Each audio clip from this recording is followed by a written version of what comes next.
ಕೊರಳನ್ನೇ ಕೊರಳಾಗಿಸಿದ ಮಣಿಕಂಠ. ಜಗತ್ತೇ ಕೈಯೊಳಗೆ ಅವಿತಿರುವ ಅತ್ಯಾಧುನಿಕ ಯುಗದಲ್ಲಿ ನಾವಿದ್ದೇವೆ. ಜಗತ್ತು ಮುಂದುವರೆದಂತೆಲ್ಲ ಹೊಸ ಹೊಸ ಸಾಧ್ಯತೆಗಳನ್ನು ಸೃಷ್ಟಿಸುತ್ತಾ ಮೊಳೆತಲ್ಲೇ ನೆಲೆಯೂರಿ ಅರಳಿ ನಿಲ್ಲುವ ಅವಕಾಶಗಳನ್ನು ಎಸೆಯುತ್ತಾ ಹೋಗುತ್ತದೆ.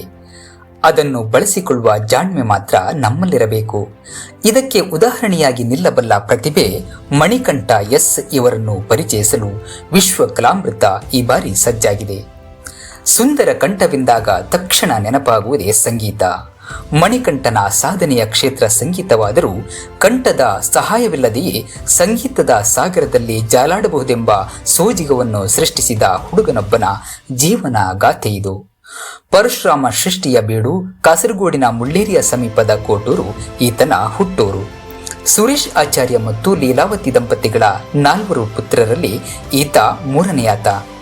ಅಣ್ಣಂದಿರಿಬ್ಬರಲ್ಲಿ ಹಿರಿಯಾತ ಜಿಯಾಲಜಿಸ್ಟ್ ಆಗಿ ಕಾರ್ಯನಿರ್ವಹಿಸುತ್ತಿದ್ದರೆ ಕಿರಿಯಾತ PSC ಪರೀಕ್ಷೆಯ ತಯಾರಿಯಲ್ಲಿದ್ದಾನೆ.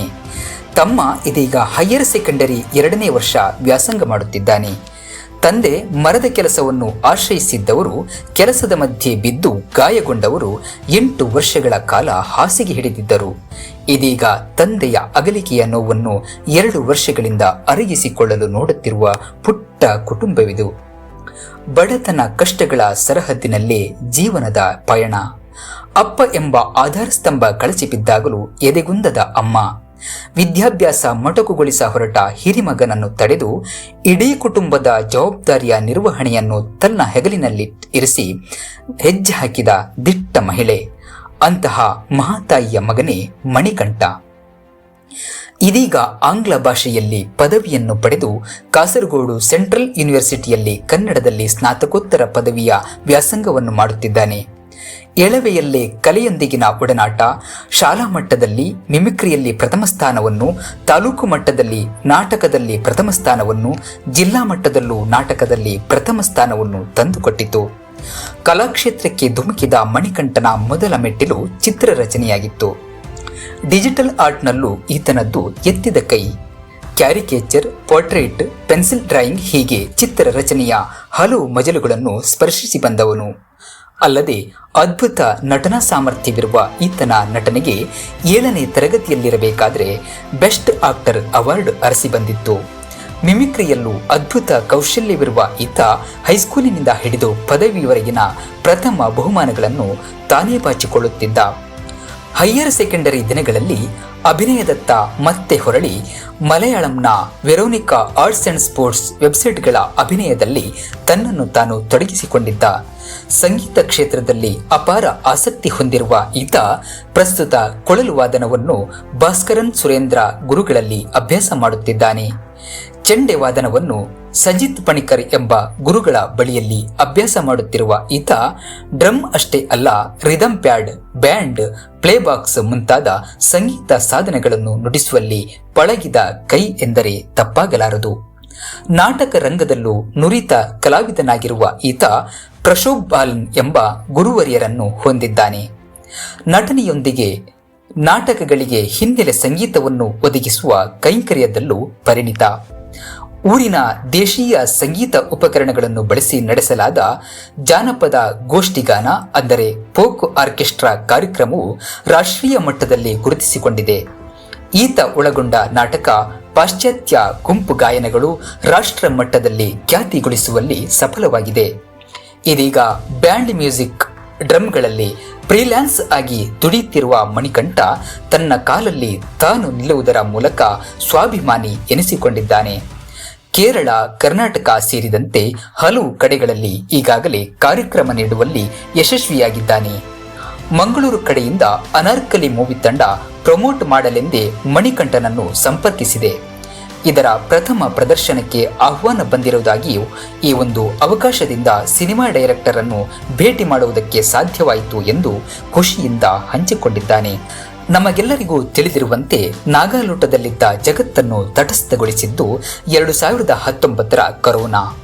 ಇದು ಹೊಸ ಜೀವನ ವಿಧಾನವನ್ನು ಕಲಿಸುವ ಪ್ರಯತ್ನವನ್ನು ಮಾಡಿತು.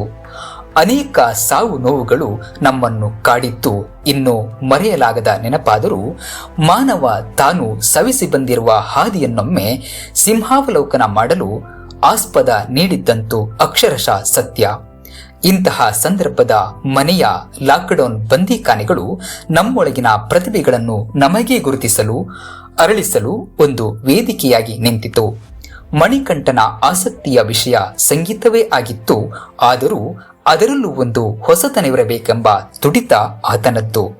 ಹಾಗಿರುವಾಗ 2 ಬೆರಳುಗಳನ್ನು ಸ್ಪರ್ಶಿಸುವಾಗ ಉಂಟಾಗುವ ಚಿಟಿಕೆಯ ಶಬ್ದ ಆತನಲ್ಲಿ ಕೌತುಕವನ್ನು ಸೃಷ್ಟಿ ಮಾಡಿತ್ತು. ಲಾಕ್ಡೌನ್ಗಳ ನೀರಸ ದಿನಗಳು ಅವನ ಪಾಲಿಗೆ ಚಿಟಿಕೆಯನ್ನು ಅಭ್ಯಸಿಸುವ, ಚಿಟಿಕೆಯಲ್ಲಿ ಹೊಸತನವನ್ನು ಹುಡುಕುವ ಅಭ್ಯಾಸದ ದಿನಗಳಾಗಿದ್ದವು. ನಿಮಿಷಗಳಲ್ಲಿ ಗರಿಷ್ಠ ಚಿಟಿಕೆ ಹೊಡೆಯಬೇಕೆಂಬ ಛಲ ಮನಸ್ಸಿನಲ್ಲಿ ಮೂಡುತ್ತಿತ್ತು. ಅದೇ ಸಂದರ್ಭದಲ್ಲಿ ಇಂಡಿಯಾ ಬುಕ್ ಆಫ್ ರೆಕಾರ್ಡ್ನ ನೋಟಿಫಿಕೇಶನ್ ಬಂದು ಆತನನ್ನು ಎಚ್ಚರಿಸಿತ್ತು. ಇಂಡಿಯಾ ಬುಕ್ ಆಫ್ ರೆಕಾರ್ಡ್ನ ಅಧ್ಯಾಯಗಳನ್ನು ತೆರೆದಂತೆಲ್ಲ ಕಲಾಕ್ಷೇತ್ರದಲ್ಲಿ, ಸಂಗೀತ ಕ್ಷೇತ್ರದಲ್ಲಿ ಈಗಾಗಲೇ ಆಗಿರುವ ಸಾಧನೆಗಳು ಅಷ್ಟಿಷ್ಟಲ್ಲ. ಹಾಗಿರುವಾಗ ಚಿಟಿಕೆಯ ಮೂಲಕವೇ ದಾಖಲೆಯನ್ನು ಯಾಕೆ ಮಾಡಬಾರದು ಎನ್ನುವ ಆತನ ಪ್ರಶ್ನೆಗೆ ಉತ್ತರ ಸಿಕ್ಕಿದ್ದು 2022ರಲ್ಲಿ. 1 ನಿಮಿಷಗಳಲ್ಲಿ ಗರಿಷ್ಠ 235 ಚಿಟಿಕೆ ಹೊಡೆದು ದಾಖಲೆಯನ್ನು ನಿರ್ಮಿಸಿದ್ದ. ತದನಂತರ 2024ರಲ್ಲಿ 1 ನಿಮಿಷಗಳಲ್ಲಿ 500 ಚಿಟಿಕೆಗಳನ್ನು ಹೊಡೆದು ಟ್ಯಾಲೆಂಟ್ ಬುಕ್ ಆಫ್ ರೆಕಾರ್ಡ್ನಲ್ಲಿ ಮತ್ತು ವರ್ಲ್ಡ್ ವೈಡ್ ಬುಕ್ ಮತ್ತು ಇಂಟರ್ನ್ಯಾಷನಲ್ ಬುಕ್ ಆಫ್ ರೆಕಾರ್ಡ್ನಲ್ಲಿ ತನ್ನ ಹೆಸರನ್ನು ದಾಖಲಿಸುವಲ್ಲಿ ಯಶಸ್ವಿಯಾದ. ಆರಂಭದ ದಿನಗಳಲ್ಲಿ ಬಲಗೈಯಲ್ಲಿ ಚಿಟಿಕೆ ಸರಾಗವಾಗಿ ಬರುವಷ್ಟು ಎಡಗೈಯಲ್ಲಿ ಬರುತ್ತಿರಲಿಲ್ಲ. ಕ್ರಮೇಣ ಅಭ್ಯಾಸ ಬಲದಿಂದ ತನಗೆ ಸಾಧ್ಯವಾಯಿತು. ನಿರಂತರವಾದ ಚಿಟಿಕೆ ಹೊಡೆತದಿಂದ ತನ್ನ ಕೈಗಳಲ್ಲಿ ನೋವು ಕಾಣಿಸಿಕೊಳ್ಳುತ್ತಿದ್ದುದನ್ನು, ರಕ್ತ ಹೆಪ್ಪುಗಟ್ಟುತ್ತಿದ್ದುದನ್ನು, ಹೀಗೆ ಆರಂಭದ ದಿನಗಳಲ್ಲಿ ತಾನು ಅನುಭವಿಸಿದ ಸವಾಲುಗಳನ್ನು ನೆನಪಿಸಿಕೊಳ್ಳುತ್ತಾನೆ. ಚಿಟಿಕೆ ಅಭ್ಯಾಸವಾದಂತೆಲ್ಲ ಅದರಲ್ಲೂ ಹೊಸ ಸಾಧ್ಯತೆಗಳನ್ನು ಅರಸುತ್ತಾ ಹೋಗುತ್ತಾನೆ. ಮೊದಲೇ ಮಣಿಕಂಠನ ಆಸಕ್ತಿಯ ಕ್ಷೇತ್ರ ಸಂಗೀತವೇ ಆಗಿತ್ತು. ಸಂಗೀತಗಳನ್ನು ಆಲಿಸುವ ಹವ್ಯಾಸವೂ ಇತ್ತು. ಆ ಕಾರಣಕ್ಕೆ ಹಾಡು, ಹಾಡಿನ ಲಯ, ತಾಳ, ರಾಗಗಳ ಬಗೆಗೆ ಜ್ಞಾನವೂ ಇತ್ತು. ಚಿಟಿಕೆಯನ್ನು ರೂಢಿಸಿಕೊಂಡ ಮಣಿಕಂಠ ಹಾಡುಗಳಿಗೆ ಬೀಟ್ ಹಾಕುತ್ತಾ ಕರ್ನಾಟಕ ಶಾಸ್ತ್ರೀಯ ಸಂಗೀತಕ್ಕೂ ಚಿಟಿಕೆಗಳ ಬೀಟನ್ನು ಪ್ರಯೋಗ ಮಾಡುತ್ತಾನೆ. ಇದರ ವಿಡಿಯೋಗಳನ್ನು ಚಿತ್ರೀಕರಿಸಿ ಇನ್ಸ್ಟಾಗ್ರಾಂನ ಪುಟಗಳಲ್ಲಿ ಖಾತೆ ತೆರೆದು ಹರಿಯಬಿಡುತ್ತಾನೆ. ಅತ್ಯಾಶ್ಚರ್ಯವೆನ್ನುವಂತೆ ಈ ವಿಡಿಯೋಗಳು ಮಿಲಿಯನ್ಗೂ ಹೆಚ್ಚು ವ್ಯೂಸ್ ದಾಟಿದಾಗ ಆತನ ಹಿಗ್ಗು ಹೇಳತೀರದು. ಇದೇ ವೇದಿಕೆಯನ್ನು ಮುಂದುವರಿಸುತ್ತಾ ಸದ್ದು ಮಾಡಿದ ಮಣಿಕಂಠ ಇದೀಗ ಕಂಠದ ಸಹಾಯವಿಲ್ಲದೆ, ಯಾವುದೇ ಸಂಗೀತ ಉಪಕರಣಗಳ ಸಹಾಯವಿಲ್ಲದೆ ತನ್ನ 2 ಕೈಗಳ ಬೆರಳುಗಳಿಂದ ಸಂಗೀತಗಳನ್ನು ಸೃಷ್ಟಿಸುತ್ತಾನೆ. ಹಾಡನ್ನು ಮನಸ್ಸಲ್ಲಿ ಧ್ಯಾನಿಸುತ್ತಾ ಅದರ ಲಯದಲ್ಲಿ ಮುಳುಗಿ ಹೋದಂತೆಲ್ಲ ಆತನ ಕೈಯ ಚಿಟಿಕೆಗಳು ಆತನ ಮನದ ಸಂಗೀತದೊಂದಿಗೆ, ನಾಟ್ಯದ ಜುಗಲ್ಬಂದಿಗೆ ಸಜ್ಜಾಗುತ್ತದೆ. ಕೈ ಕುಣಿದಂತೆಲ್ಲ ಇಡೀ ದೇಹವೇ ಸಂಗೀತದ ಲಯದಲ್ಲಿ ಮೈಮರೆತು ಗುಂಗುರು ಕೂದಲುಗಳು ಇದರಲ್ಲಿ ತನ್ನದೂ ಪಾಲಿದೆ ಎಂಬಂತೆ ಸಾಥು ಕೊಡುತ್ತಿರುತ್ತದೆ. ಹೀಗೆ ತನ್ನದೇ ಹಾವ ಭಾವ ಭಂಗಿಗಳೊಂದಿಗೆ ಸದಾ ನಗು ಮೊಗದಿಂದಲೇ ಸಾಮಾಜಿಕ ಮಾಧ್ಯಮಗಳಲ್ಲಿ ಕಾಣಿಸಿಕೊಳ್ಳುತ್ತಿರುವ ಫಿಂಗರ್ ಡ್ರಮ್ ಆರ್ಟಿಸ್ಟ್ ಮಣಿಕಂಠ ಅಪಾರ ಅಭಿಮಾನಿ ಬಳಗವನ್ನು ಹೊಂದಿದ್ದಾನೆ. ಮಣಿಕಂಠನ ಮಹಿಮೆ ಇನ್ಸ್ಟಾ ಪೇಜುಗಳಲ್ಲಿ ರಾರಾಜಿಸತೊಡಗುತ್ತಿದ್ದಂತೆ ಹಲವಾರು ಮಾಧ್ಯಮಗಳು ಆತನನ್ನು ಸಂದರ್ಶನ ಮಾಡಲು ಅರಸಿ ಬರತೊಡಗಿದವು. KCN, ಏಷ್ಯಾನೆಟ್ ಸೇರಿದಂತೆ 5-6 ಚಾನೆಲ್ಗಳು ಈ ಒಬ್ಬ ಅಪರೂಪದ ಮಣಿರತ್ನವನ್ನು ಪರಿಚಯಿಸುವ ಪ್ರಯತ್ನವನ್ನು ಮಾಡಿತು. ಅಮೃತ ಟಿವಿಯ ಕಾಮಿಡಿ ಮಾಸ್ಟರ್ ರಿಯಾಲಿಟಿ ಶೋನಲ್ಲಿ ಭಾಗವಹಿಸುವ ಅವಕಾಶ ಈತನನ್ನು ಅರಸಿ ಬಂತು. ಮಂಗಳೂರಿನ ರೇಡಿಯೋದಲ್ಲೂ ಪ್ರಮೋಷನ್ ಲೆವೆಲ್ನ ಸಂದರ್ಶನಗಳು ಪ್ರಸಾರಗೊಂಡವು. ಮಣಿಕಂಠನ ಸಾಧನೆಯನ್ನು ಗುರುತಿಸಿ, ಹರಸಿ, ಹಾರೈಸಿದ, ಅಭಿನಂದಿಸಿದ ಪ್ರಮುಖರೆಂದರೆ ಸಂಗೀತ ಸಂಯೋಜಕ ಅನಿರುದ್ಧ್, ಸಿನಿಮಾ ನಿರ್ದೇಶಕ Jithin Lal, right star cinema ನಟರಾದ ಅರ್ಜುನ್ ಅಶೋಕ್, ಟೋವಿನ್ ಥಾಮಸ್, ದುಲ್ಕರ್ ಸಲ್ಮಾನ್, ಇಬ್ರಾಹಿಂ, ನಿರ್ಮಲ್ ಪಾಲಾಯಿ ಮುಂತಾದವರು.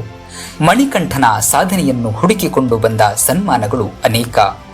ಆಕಾಶವಾಣಿಯಲ್ಲಿ ಕಾಸರಗೋಡಿನ ಕನ್ನಡ ರಾಜ್ಯೋತ್ಸವ ಸಂದರ್ಭದಲ್ಲಿ ಅಷ್ಟೇ ಅಲ್ಲ, ಸೀತಂಗೋಳಿ ಮತ್ತು ತನ್ನ ಊರಿನ ವಿಶ್ವಕರ್ಮ ಮಂದಿರಗಳಲ್ಲಿ ತನ್ನನ್ನು ಸನ್ಮಾನಿಸಿದ ಸಹೃದಯಿಗಳನ್ನು ಮಣಿಕಂಠ ನೆನಪಿಸಿಕೊಳ್ಳುತ್ತಾನೆ. ತಾನೇ ಆಡಿ ಬೆಳೆದ ಊರಿನ ಮಂದಿರ, ಬಾಲಗೋಕುಲಗಳು ಹರಸಿ ಸನ್ಮಾನಿಸಿದ್ದು ಆತನಿಗೆ ಸಾರ್ಥಕ ಕ್ಷಣಗಳನ್ನು ತಂದುಕೊಟ್ಟಿದೆ. ಅಷ್ಟೇ ಅಲ್ಲದೆ ದೂರದ ಕೊಚ್ಚಿಯ ಮ್ಯೂಸಿಷಿಯನ್ ಅಸೋಸಿಯೇಷನ್ ಜಾಮ್ನಿಂದ ಅವಾರ್ಡ್ ಅರಸಿ ಬಂದಿದೆ. ಇದೇ ಸಮಯದಲ್ಲಿ ಕುಟುಂಬದ ಮನೆಯೊಂದರ ಪೂಜೆಯ ಸಂದರ್ಭದಲ್ಲಿ ನೀಡಿದ ಸನ್ಮಾನ, ಅದನ್ನು ಮಣಿಕಂಠನ ತಾಯಿ ಸ್ವೀಕರಿಸಿ ಆನಂದ ಬಾಷ್ಪಗಳನ್ನು ಸುರಿಸಿದ್ದನ್ನು ಸ್ಮರಿಸಿಕೊಳ್ಳುವ ಮಣಿಕಂಠನಲ್ಲಿ ಧನ್ಯತೆಯ ಭಾವವಿದೆ.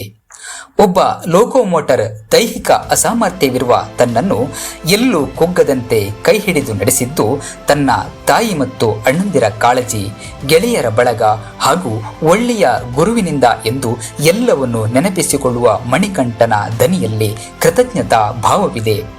ಸಾಧನೆಯ ಹಾದಿಯಲ್ಲಿದ್ದಾಗ ಅವನ್ ಸುಗಮ್ ಇಲ್ಲದ ಕುഞ്ഞಲ್ಲೇ ಎಂಬ ಅನುಕಂಪ ತುಂಬಿದ ಮಾತುಗಳಿಗೆ ನಾನು ಆತ್ಮವಿಶ್ವಾಸವನ್ನು ಕಳೆದುಕೊಳ್ಳುತ್ತಿದ್ದರೆ ಇವತ್ತು ಇಷ್ಟರ ಮಟ್ಟಿಗೆ ಸಾಧಿಸಲು ತನ್ನಿಂದ ಸಾಧ್ಯವಾಗುತ್ತಿರಲಿಲ್ಲ. ಇಂದಿಗೂ ನನ್ನನ್ನು ಎಲ್ಲೂ ಹತಾಶೆಗೊಳ್ಳದಂತೆ ಬೆನ್ನು ತಟ್ಟಿ ಪ್ರೋತ್ಸಾಹಿಸುತ್ತಿರುವವರು ತನ್ನ ಗುರುಗಳಾಗಿರುವ ಬಂಟ್ವಾಳದ ಚೇತನ್ ಮುಂಡಾಜೆ, ತುಮಕೂರು ಗೋವಿಂದರಾಜ್, ಪ್ರವೀಣ್ ಪದ್ಯಾಣ ಸರ್ಗಳನ್ನು ಮತ್ತು ತನ್ನ ಸಹಪಾಠಿಗಳನ್ನು ಮನಸಾರೆ ಸ್ಮರಿಸಿಕೊಳ್ಳುತ್ತಾನೆ ಮಣಿಕಂಠ. ಎಲ್ಲಿಯವರೆಗೆ ತನ್ನ ದೈಹಿಕ ಅಸಾಮರ್ಥ್ಯವನ್ನು ಮರೆತಿದ್ದಾನೆ ಎಂದರೆ, ಅಸಾಮರ್ಥ್ಯವಿರುವ ವ್ಯಕ್ತಿಗೆ ಚಾಲನಾ ಪರವಾನಗಿ ಸಿಗುವುದೇ ಇಲ್ಲ. ಅಂತಹದ್ದರಲ್ಲಿ ಈತ ಪ್ರಾದೇಶಿಕ ಸಾರಿಗೆ ಕಚೇರಿಯನ್ನು ಖುದ್ದಾಗಿ ಸಂಪರ್ಕಿಸಿ ತನ್ನಿಂದ ಸಾಧ್ಯ ಅನ್ನೋದನ್ನ ಸಾಬೀತುಪಡಿಸಿ ಪರವಾನಗಿಯನ್ನು ಪಡೆದುಕೊಳ್ಳುವಲ್ಲಿಯೂ ಯಶಸ್ವಿಯಾಗಿದ್ದಾನೆ. ಮನೆ ಮಂದಿಯೆಲ್ಲ ಧನಾತ್ಮಕ ವಾತಾವರಣದಲ್ಲಿ ನನ್ನನ್ನು ಭದ್ರವಾಗಿ ಬೆಳೆಸಿದ ಕಾರಣಕ್ಕೆ ನಾನೆಂದೂ ಸೋತಿಲ್ಲ ಎನ್ನುವ ಮಣಿಕಂಠನನ್ನು ನೋಡಿದಾಗೆಲ್ಲ ಹೆಮ್ಮೆ ಎನಿಸುತ್ತದೆ. ವಿಕಲತೆ ಇರುವುದು ಮನುಷ್ಯನ ಮನಸ್ಸಿನಲ್ಲಿ. ಮನಸ್ಸು ಕುಗ್ಗಿದಾಗ ಮಾತ್ರ ಮನುಷ್ಯನಿಗೆ ತನ್ನ ದೈಹಿಕ ಅಸಾಮರ್ಥ್ಯವಾಗಿ ಉಳಿದು ಬಿಡುತ್ತದೆ ಅನ್ನುವ ಸಾರ್ವಕಾಲಿಕ ಸತ್ಯವನ್ನು ಜಗಜ್ಜಾಹೀರು ಮಾಡುವಂತೆ ಬೆಳೆದ ಮಣಿಕಂಠ ನಮ್ಮ ನಾಡಿನ ಹೆಮ್ಮೆ. ನಮ್ಮ ಯುವ ಪೀಳಿಗೆಗೆ ಆದರ್ಶಪ್ರಾಯವಾಗಿರುವ ಮಣಿಕಂಠನಲ್ಲಿ ಯುವ ಪೀಳಿಗೆಗೆ ನೀವು ಕೊಡುವ ಸಂದೇಶವೇನು ಎಂದು ಕೇಳಿದರೆ ಆತ ಹೇಳುತ್ತಾನೆ, ಇಂದಿನ ದೈನಂದಿನ ವಾರ್ತೆಗಳನ್ನು ಗಮನಿಸಿದರೆ ಯುವ ಜನಾಂಗ ದುಶ್ಚಟಗಳಿಗೆ ಬಲಿಯಾಗುತ್ತಿರುವುದು ನೋವಿನ ಸಂಗತಿ. ನಾವು ಮನಸ್ಸಿನಲ್ಲಿ ದೃಢ ಸಂಕಲ್ಪವಿಟ್ಟು ನಡೆದರೆ ಯಾವ ಪ್ರಲೋಭನೆಗಳು ನಮ್ಮನ್ನು ಕಾಡಲಾರದು. ನಮ್ಮ ಭವಿಷ್ಯವನ್ನು ನಿರ್ಧರಿಸುವ ಹಕ್ಕು ನಮ್ಮದೇ ಆಗಿದೆ. ಅದನ್ನು ಇನ್ನೊಬ್ಬರ ಕೈಗೆ ಕೊಡಬಾರದು. ನಮ್ಮ ದಿಶೆಯನ್ನು, ದಾರಿಯನ್ನು, ಗುರಿಯನ್ನು ನಿರ್ಧರಿಸುವವರು ನಾವೇ ಆಗಿರಬೇಕು. ಪ್ರತಿಯೊಬ್ಬರಲ್ಲೂ ಪ್ರತಿಭೆಗಳಿವೆ. ಅದನ್ನು ಗುರುತಿಸಿಕೊಂಡು ಅದಕ್ಕೆ ಬೇಕಾದ ಪೋಷಣೆಯನ್ನು ಒದಗಿಸಿ ಬೆಳೆಯುವ ಪ್ರಯತ್ನ ಮಾಡಬೇಕು. ಸಾಧನೆಯ ದಾರಿಯಲ್ಲಿ ಸವಾಲುಗಳು ಸರ್ವೇ ಸಾಮಾನ್ಯ. ನಕಾರಾತ್ಮಕ ಸಂಗತಿಗಳನ್ನು ಸಕಾರಾತ್ಮಕವಾಗಿ ತೆಗೆದುಕೊಂಡು ಸನ್ಮನಸ್ಸಿನಿಂದ ಶ್ರಮಪಟ್ಟು ಮುಂದುವರಿದಾಗ ಯಶಸ್ಸು ಖಂಡಿತ ಕಟ್ಟಿಟ್ಟ ಬುತ್ತಿಯಾಗುತ್ತದೆ. ಮಣಿಕಂಠನನ್ನು ಮಾತನಾಡಿಸಿದಂತೆಲ್ಲ ಆತನೊಳಗಿನ ನಿಷ್ಕಲ್ಮಶ ಮನಸ್ಸಿನ ಅನಾವರಣವಾಗುತ್ತದೆ. ಇಷ್ಟೆಲ್ಲ ಸಾಧನೆಗಳನ್ನು ಮಾಡಿರುವ ಮಣಿಕಂಠ ತನ್ನ ಸಾಧನೆ ಏನೇನೋ ಅಲ್ಲವೆಂಬಂತೆ ಮಾತನಾಡುವ ಆತನ ಸರಳತೆ ನಿಜವಾಗಿಯೂ ಮೆಚ್ಚುವಂಥದ್ದು. ಒಬ್ಬ ಕನ್ನಡಿಗನಾಗಿ ಕಾಸರಗೋಡು ಎಂಬ ಗಡಿನಾಡಿನಲ್ಲಿದ್ದು ಕನ್ನಡದ ಬಗೆಗಿನ ತಾತ್ಸಾರದ ಬಗೆಗೆ ನೋವಿನಿಂದ ಹೇಳಿಕೊಳ್ಳುವ ಮಣಿಕಂಠ ಕಾಸರಗೋಡಿನ ಕನ್ನಡಿಗರ ದಯನೀಯತೆಯನ್ನು ದೃಶ್ಯವತ್ತಾಗಿ ಕಟ್ಟಿಕೊಡುತ್ತಾನೆ. ಅತ್ತ ಕರ್ನಾಟಕಕ್ಕೂ ಸಲ್ಲದ, ಇತ್ತ ಕೇರಳಕ್ಕೂ ಬೇಕಿರದ ಕನ್ನಡಿಗರ ಅಹವಾಲುಗಳಿಗೆ ಸಾಂತ್ವನವಿಲ್ಲ ಎನ್ನುವ ಬಗೆಗೆ ವಿಷಾದವನ್ನು ವ್ಯಕ್ತಪಡಿಸುತ್ತಾನೆ. ತಾನೊಬ್ಬ ಕನ್ನಡಿಗನಾಗಿ ಇಲ್ಲಿಯವರೆಗೂ ಕನ್ನಡ ಮಾಧ್ಯಮಗಳಲ್ಲಿ ಸಂದರ್ಶನ ಕೊಡಲಾಗಿಲ್ಲ, ಇದಕ್ಕಾಗಿ ಯಾರನ್ನು ಸಂಪರ್ಕಿಸಬೇಕು ಎಂದು ಕೂಡ ತಿಳಿದಿಲ್ಲ ಎಂಬ ನಿರಾಶೆಯ ನೋವನ್ನು ಮುಕ್ತವಾಗಿ ಹಂಚಿಕೊಂಡಿದ್ದಾನೆ. ಬೆರಳಿಗೆ ಕೊರಳು ಕುವೆಂಪು ವಿರಚಿತ ನಾಟಕ ಏಕಲವ್ಯನದು. ಮಣಿಕಂಠದ ಅಂದರೆ ಕೊರಳಿನ ಮೂಲಕ ಹರಿದು ಬರಬೇಕಾದ ಸಂಗೀತದ ಮಾಧ್ಯಮ ಇಲ್ಲಿ ಈತನ ಬೆರಳುಗಳು.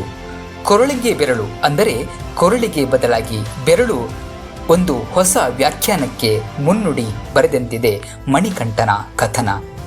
ಕಿತ್ತು ಬಿಸಾಕಿದಲ್ಲೂ ಬೆಳೆದು ಹೊಪ್ಪುವ ಗರಿಕೆಯಂತೆ ಪರಿಸ್ಥಿತಿ ಹೇಗೆ ಇರಲಿ ಅದನ್ನು ಸಕಾರಾತ್ಮಕವಾಗಿ ಬಳಸಿಕೊಂಡ ಮಣಿಕಂಠ ಎಂಬ ಅಪರೂಪದ ವ್ಯಕ್ತಿತ್ವವನ್ನು ಸಮಾಜಕ್ಕೆ ಪರಿಚಯಿಸುವ ನಿಟ್ಟಿನಲ್ಲಿ ವಿಶ್ವ ಕಲಾಮೃತಕ್ಕೆ ಸಾರ್ಥಕತೆ ಇದೆ. ಇಂತಹ ಪ್ರತಿಭೆಗಳು ಜಗತ್ತಿನ ಉದ್ದಗಲಕ್ಕೂ ಸದ್ದು ಮಾಡುತ್ತಿರಬೇಕು. ಮಣಿಕಂಠನ ಸಂಗೀತ ಯಾತ್ರೆ ನಿತ್ಯ ನಿರಂತರವಾಗಿರಲಿ. ಹೊಸ ಹೊಸ ವೇದಿಕೆಗಳು ಮಣಿಕಂಠನ ಪ್ರದರ್ಶನಗಳಿಗಾಗಿ ಕಾಯುವಂತಾಗಲಿ ಎಂಬುದೇ ನಮ್ಮೆಲ್ಲರ ಹಾರೈಕೆ.